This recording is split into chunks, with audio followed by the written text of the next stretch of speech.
Nga tefterët Osman të regjistrimeve të shekullit 16, kemi hasur në mbiemra me prejardhje shqiptare, si për shembull defteri Osman i vitit 1570, ku është e regjistruar prona e banorëve të fshatit Orxhanos të Kumanovës.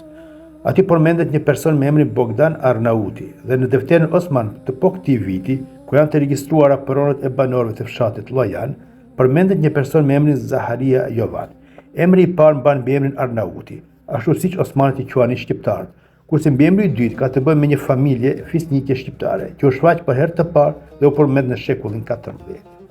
Kjo ishte një gjetje shumë e rëndësishme dhe një argument shumë i fuqishëm se këtu shqiptarët janë popullat autoktone, e jo siç pretendojnë historianët serb dhe maqedonas, se shqiptarët janë ardhacak nga krajinat e Shqipërisë veriore në shekullin 18 dhe 19, kurse në këto troje gjoja pas kanë qenë popullata slave si banor autokton.